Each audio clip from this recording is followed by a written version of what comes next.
And I hear you're an avid tennis player. Was? I'm like a has-been tennis player. So I was a junior tennis player. I played every day from when I was like 9 to when I was 20. So I played through uh, all of my childhood years and then through college. So I was a college Division 1 tennis player, but then after that, I really don't ever touch a racket. So maybe one day I'll like play on the club mixed doubles team or something, but not right now. Yeah. It's too Well, frustrating to go out there and see how bad I am compared to how good I used to be. It's just upsetting. And it's funny because my former junior tennis players and I, like, we are all bonded for life because we had such an odd childhood. And so we all keep in touch on Facebook and we're all good friends, like, and just all really keep track of each other. It's really interesting. And I would say more than half of us never touch a racket. And then there's a lot of them that do. But yeah. do you think there's lessons you learned from competing in tennis that have helped you as an entrepreneur? I definitely think it made me super competitive, but also able to break bread with my competitors at the end of the day. So, I mean, with my competition at the end of the day, it's kind of interesting. But it also really helped me to manage a busy life because when I was a child, I went to a very academically rigorous school and then an academically rigorous college.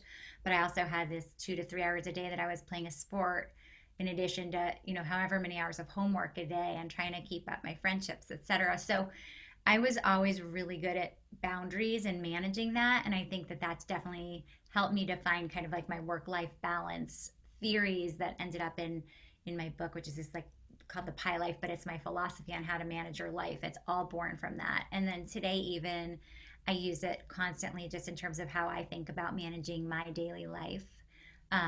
And also, the other thing, I mean, I can't not, you know, be grateful for is the fact that it gave me a really strong work ethic. Mm, So I work really hard and I also get things done fast, but I make time for the other parts of my life too. yeah. What's one of the most memorable tennis matches you've ever had?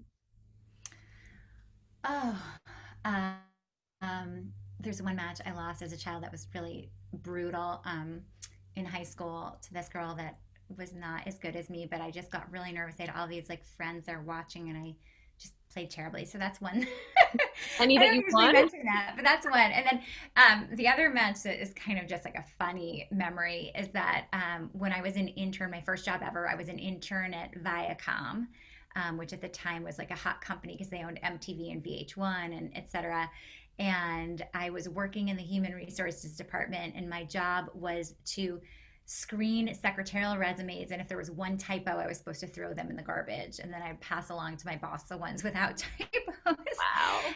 I've been crazy about typos ever since. Anyway, and I actually wrote that in my newsletter recently and wrote it with a typo and didn't realize. And everyone wrote me being like, was that on purpose? It was awful. Of course it was Anyway, on purpose. I, sure. I digress. So I was working in the human resources department, screening secretarial resumes, which I just thought was the best job ever. I loved it. I was so excited. And I heard through the grapevine that the CEO of all of Viacom at the time, his name is Frank Biondi. He was a big media guy. You can Google him. And he was apparently a really good player. And I heard this and I was like, I bet I'm better than that guy. And so I wrote him an inner office memo. At the time, we didn't have email. So it was like in that yellow envelope with like the string. And I wrote him saying, I'm a ranked player. I'm going to play at Harvard and I would love to challenge you to a match at the company picnic. And I still remember exactly what happened that day. My boss's secretary came over to me and she goes, something's very strange is going on. Mr. Biondi's secretary is on the phone for you. And I was like, oh, no, no, that's not strange. So I get on the phone and she's like, Mr. Biondi will meet you at the tennis courts at 1 p.m. at the company picnic. Great. So word traveled fast in my department. Suddenly, like the head of HR was physically attached to my arm for the rest of the picnic. And like we sat together on the bus and I realized now how odd that was. And then I got to the match and he was actually quite a good player. He's probably like 40 at the time and he was in good shape and really avid player.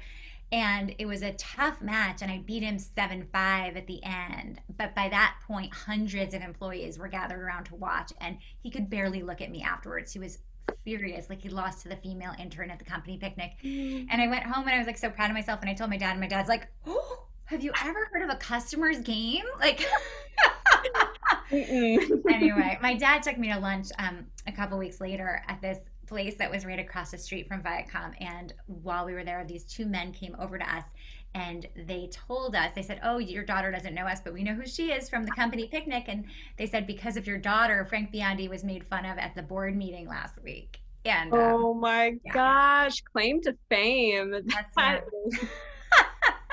is- So that's awesome. Now forever he has like a photo, that's like, this woman I need to rematch or something, or always be recognized, that like a memory. Ouija board or something. Yeah.